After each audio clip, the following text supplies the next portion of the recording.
نبی سلام علیک یا رسول۔ بسم اللہ الرحمن الرحیم۔ فارسلنا علیہم الطوفان والجراد والقمل والضفادع والدم آیات مفصلات فاستکبروا وکانوا قوما مجرمین۔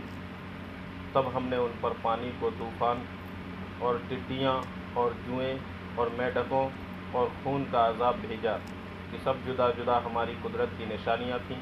اس پر بھی وہ لوگ تکبر ہی کرتے رہے اور وہ لوگ گناہگار تو تھے ہی۔ بسم اللہ الرحمن الرحیم۔ ٹڈیاں اللہ کا لشکر ہیں، اسے عربی میں الجراد کہتے ہیں، اور ان کی دو قسم ہوتی ہیں، ایک تو دریائی اور دوسری صحرائی۔ اللہ رب العزت قرآن میں ارشاد فرماتا ہے کہ نیچی آنکھیں کیے ہوئے قبروں سے نکلیں گے، گویا وہ ٹڈی ہیں پھیلی ہوئی، یعنی قیامت کے دن جب انسان اپنی قبروں سے باہر آئیں گے اور زمین پر پھیلیں گے تو یوں لگے گا جیسے کہ ٹڈیوں کا لشکر ہو۔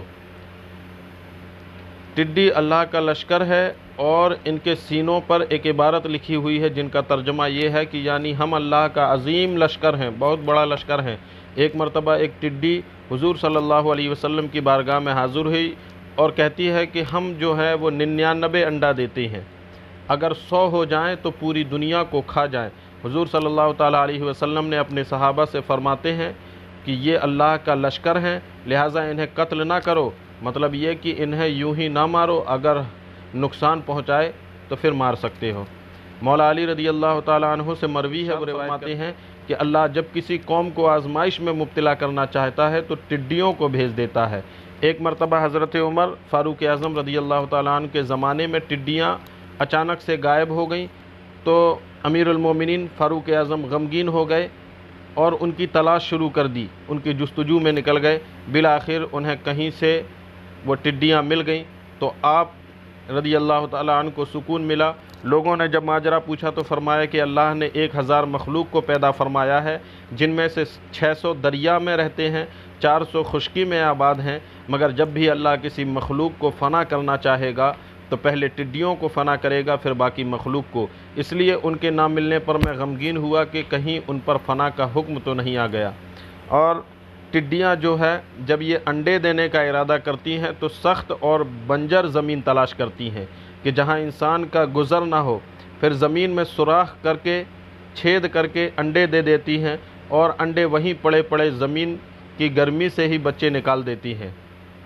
بچوں کو عربی میں الدبی، اور جب کچھ بڑی ہو جائے اور پر نکل آئیں تو انہیں گوگات کہتے ہیں، اور جب اپنے عروج پر آ جائے یعنی نر جو ہے وہ زرد رنگ کی ہو جائے اور مادہ کالے رنگ کی ہو جائے تو انہیں الزرات کہتے ہیں۔ ٹڈیوں کے بارے میں فرمایا کہ اس کو خواب میں دیکھنے کی تعبیر یہ ہے کہ اگر چھوٹی ٹڈی کو دیکھا تو کسی شر پسند انسان سے ملاقات ہوگی، یعنی کسی برے انسان سے آپ کی ملاقات ہوگی۔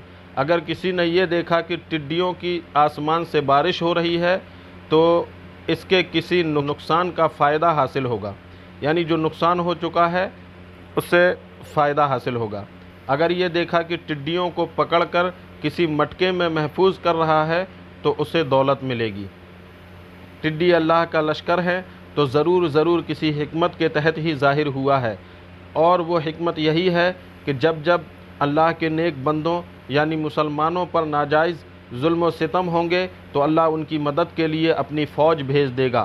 کمزور ہم ہیں، ہمارا رب نہیں، مجبور ہم ہیں، ہمارا رب نہیں، یہ تو ہمارے اعمال خراب ہیں، ورنہ فیصلہ تو منٹوں میں ہو جاتا ہے کہ ادھر ہاتھ دعا کے لیے اٹھتا اور ادھر فیصلہ ہو جاتا، مگر افسوس صد افسوس کہ ہم نے اپنی قابلیت کھو دی اور ہم بھول گئے کہ ہم مسلمان ہیں، وہی مسلمان ہیں جو 313 ہو کر بھی ہزاروں کافروں سے بھڑ گئے تھے، وہی مسلمان ہیں جو 72 ہو کر بھی ہزاروں کے لشکر سے لوہا لے رہے تھے۔ ہمارے نعروں سے بڑا قلعہ بھی تھر تھرا کر گر جاتا تھا، اور جس طرف رخ کر دیتے تھے، صحرا ہو، دریا ہو، جنگل ہو، پہاڑ ہو، سب ہمارے قدموں میں گرا نظر آتا تھا۔ انسان کی تو کیا بات ہے، تمام مخلوق مسلمانوں کی عظمت و شان پر داد و تحسین دیتی تھی۔ مولا تعالیٰ سے دعا ہے کہ اپنے حبیب کے صدقے میں مسلمانوں کو پھر وہی سربلندی عطا فرمائے جس کے وہ حقدار ہیں۔